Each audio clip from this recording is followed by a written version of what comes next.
اهلا بيكم في قناة اور كروشيه. النهاردة ان شاء الله هننفذ مع بعض كفر المج الحراري دوت او ينفع كمان كفر لزمزمية مية. الغرزة جديدة والشكل جديد. انا استعملته لونين مع بعض، ممكن تعمليه بلون واحد ممكن بلونين عادي. انا استخدمت خيوط المكرمية الفرنساوي، وبرضو باكد عليكم في كل فيديو بستخدم فيه المكرمية الفرنساوي، اتاكدوا ان هي مش مصبوغة.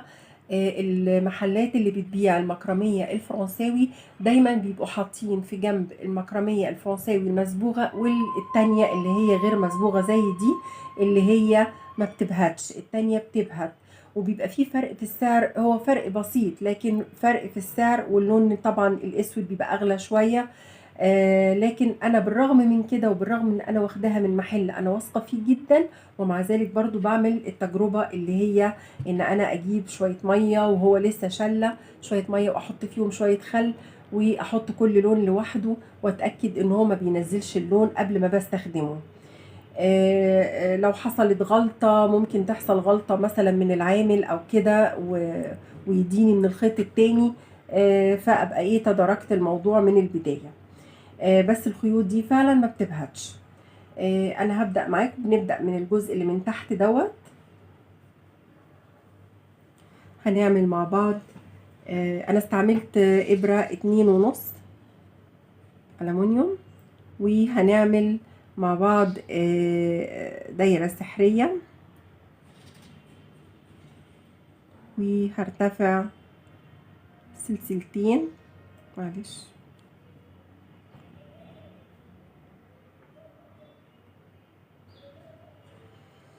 هرتفع سلسلتين، والارتفاع السلسلتين دول مجرد سلسلتين ارتفاع، ملهمش علاقة بعدد الأعمدة.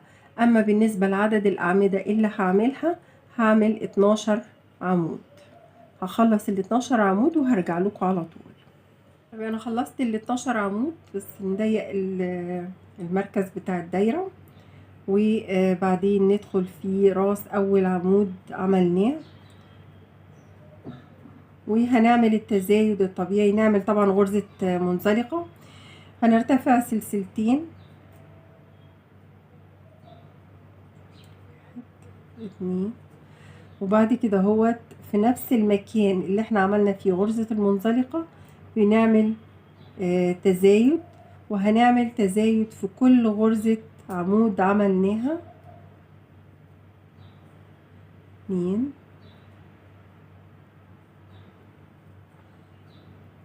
وفي نهاية الدور هيبقى عندنا 24 عمود بلفة تزايد في 12 غرزة عمود. هخلصهم وهرجع لكم. خلصنا خلاص الدور التاني، وهنقفل في اول عمود بغرزة منزلقة، وزي ما قلنا سلاسل الارتفاع ما بتتحسبش مع الاعمدة. وهنعمل الدور الثالث. هنعمل اول غرزة هنعمل فيها عمود بلفة، وتاني غرزة هنعمل فيها تزايد، وهنكمل الدور بالطريقة دي، غرزة فردي وغرزة تزايد، لغاية لما يبقى عندنا عدد الأعمدة اللي في الدور دوت 36. ودايما نعد كل دور علشان أي لخبطة هتفرق معانا، لأنه الغرزة اللي احنا هنعملها دي بتعتمد على العدد. هنخلص الدور وهرجع لكم. خلاص الدور التالت خلص. بقفل بمنزلقة في أول عمود، وبعد كده ارتفع سلسلتين، واعمل الدور اللي بعد كده هوت في نفس المكان اللي عملت فيه المنزلقة هعمل فيه عمود بلفة، والعمود اللي بعده هعمل فيه عمود بلفة، وبعدين العمود الثالث هعمل فيه تزايد. وده هيبقى الدور الرابع. هعمل 2 فردي وواحدة تزايد، 2 فردي وواحدة تزايد. في نهاية الدور هيبقى عندنا 48 عمود بلفة. اخلص الدور وهرجع لكم على طول. انا خلصت الدور الرابع، وزي ما قلت لكم 48 عمود. هنقفل بمنزلقة في اول عمود، وبعد كده هنبدأ بقى الغرزة بتاعتنا. الدور الاولاني في الغرزة بتاعتنا بيعتبر تأسيس للغرزة، بس احب برضو الفت نظركم لانه لو كانت القاعدة ديت بتاعت مثلا الزمزمية او المج الحراري اللي انتوا بتعملوا له الشكل ده، اكبر من الحجم ده ممكن تزودوا دور كمان. احنا الدور دوت كنا بنعمل 2 فردي وواحدة تزايد، هتعملوا 3 فردي وواحدة تزايد، وهتكملوا على كده اهوت. هنرتفع سلسلة ونريح كده السلسلة بتاعتنا، وبعدين ناخد لفة على الإبرة. وزي ما شايفين دول السلسلتين اللي احنا كنا بنعتبرهم سلاسل ارتفاع ملناش دعوة بيهم، جنبهم العمود الأولاني هنعمل غرزة عمود، جنبيهم غرزة العمود الأولاني اهو، هنعمل فيه غرزة عمود بلفة أمامي.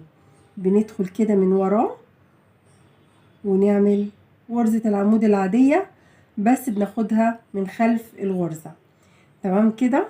طيب بعد كده بنعمل 3 أعمدة اللي بعد كده اهوت، كل عمود هنعمل فيه عمود، بس ناخد بالنا من أول واحد لأنه بيبقى متداري كده اهوت اهو. 1 2 3. تمام. رابع عمود اهو بنلف الإبرة كده اهو، دي غرزة العمود الأمامي، بندخل من ورا العمود اهو، وبعدين نعمل 3 أعمدة اللي وراه، أعمدة عادية جدا، وهنستمر على كده اهوت.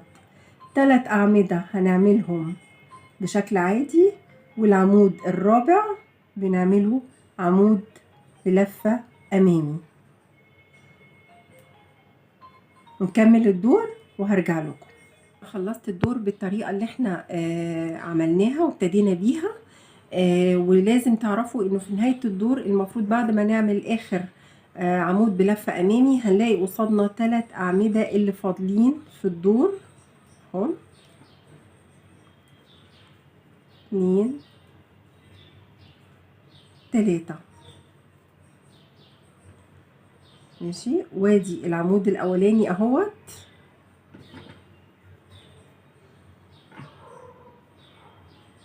هعمل فيه غرزة منزلقة واريح الخيط كده واعمل سلسلة، وبعد كده الف لفة وادخل خلف العمود بلفة الامامي، اعمل برضو عمود بلفة امامي تاني. وناخد بالنا من الدور ده لان هو ده الدور اللي هيتكرر معانا طول الادوار اللي بعد كده اهوت بالشكل ده. طب ايه اللي هيخليه شكله مايل كده؟ اللي هيخليه شكله مايل ان احنا مش هندخل في الاعمدة دي، هندخل بصوا شايفين المسافة اللي ما بين العمود الاولاني والعمود الامامي، اللي هو ده العمود الامامي، المسافة اللي في النص دي، اللي في النص هندخل هنا ونعمل 3 أعمدة مع بعض في نفس المكان. 2 3 وننتقل على طول للعمود بلفة الأمامي، هنسيب 1 2 3 ونروح له ونروح نعمل عمود بلفة أمامي فوقيه اهو، وبعدين نعمل نفس الشكل اللي هو المسافة اللي هنا اهو اللي في النص دي ما بين أول واحدة وما بين العمود الأمامي، ونعمل 3 أعمدة. 2 3. والمفروض ان احنا هنكمل الدور كله كده، والادوار اللي بعد كده هو برضو نفس الحكاية، هنرتفع سلسلة واحدة وندخل نعمل عمود امامي فوق العمود الامامي، والمسافة اللي ما بين العمود الامامي واول عمود هي دي اللي هنعمل فيها 3 اعمدة، وهنفضل مستمرين بالشكل دوت الكام دور دول اهو. زي ما انتم شايفين ادي العمود الامامي اهوت، وادي ال3 اعمدة في نفس المكان، وبعد كده العمود الامامي اللي بعدها هو ده اللي بيدي الشكل المائل ده. خلاص انا خلصت اهو مجموعه من الادوار، ايا كان عدد الادوار مش مهم، يعني انت ممكن تحسبيها بشكل كده ايه، يعني ممكن عايزاها تبقى اللونين ده نص وده نص، او تلتين وتلت زي ما تحبي، او لو عايزاها لون واحد زي ما قلنا قبل كده. لو حابين بقى ندخل لون معاها هندخل كده علشان نعمل غرزة المنزلقة، بس مش هنسحب الخيط بتاعنا، هنسحب الخيط اللي احنا عايزين نكمل بيه. وزي ما قلنا ده يعني في الشكل اختياري.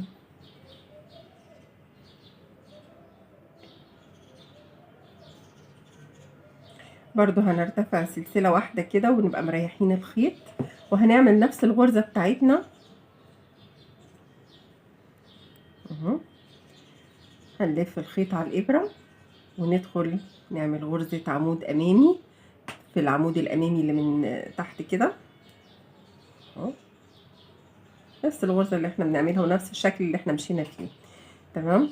وبعدين هنشتغل الايه ناخد الابيض بس، ناخد الاوف وايت بس، والتاني نبقى نعمله مع دول. تمام. هنلف الخيط وزي ما قلنا احنا بندخل ما بين العمود الامامي واول المجموعة دي، اول عمود في المجموعة، ونعمل 3 اعمدة بنفس الطريقة اللي احنا كنا ماشيين بيها برضو قبل كده.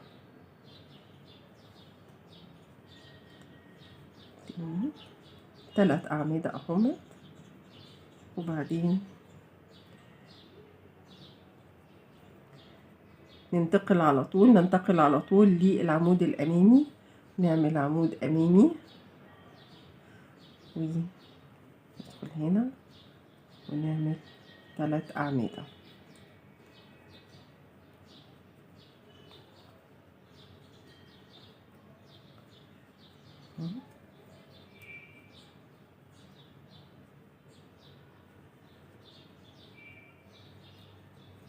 احنا هنستمر بالطريقة ديت بقى عدد من الادوار.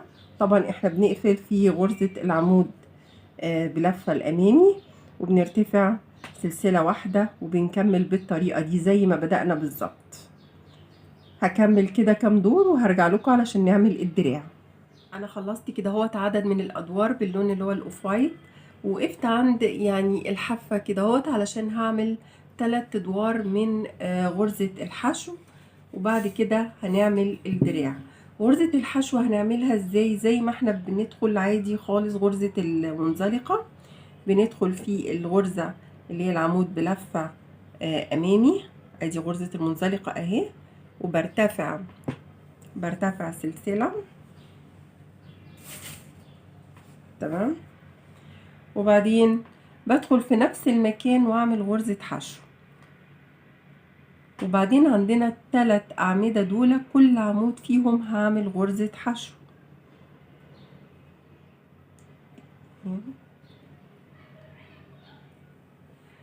تلاتة. وبعدين هنتقل زي ما احنا ماشيين عادي، كل عمود سواء كان عمود بلفة أمامي أو ال3 أعمدة دول هعمل فيه غرزة حشو. تمام. وهقفل في أول غرزة حشو وارتفع سلسلة واعمل دورين كمان. هخلص دول وهرجع لكم على طول. ادوار اهما بغرزة الحشو، وبدأت في الدور الرابع عملت 8 غرز حشو، برتفع سلسلة وبقف كده، وبعد كده برجع عليهم تاني وببتدي اروح وارجع عليهم كذا مرة لغاية لما اوصل للطول اللي انا عايزاه. يعني انا مثلا هنا اهو في الكفر ده انا عملتها قصيره، لو عايز تعمليها اطول من كده ممكن تعمليها. انت بتقعدي تروحي وتيجي وفي الاخر بتحاولي ان انت توسطني المكان، وفي 8 غرز هنا اهو قصاد ال8 دول بتبتدي تقفليها بغرزه المنزلقه، او ممكن تفصلي الخيط وتقبليها بالخيط بالابره والخيط عادي من نفس الخيط. لغايه هنا اهوت. ويا رب الفيديو يكون عجبكم. اذا عجبكم ما تنسوش تضغطوا لايك، واللي مش مشترك في القناه يا ريت يشترك. شكرا.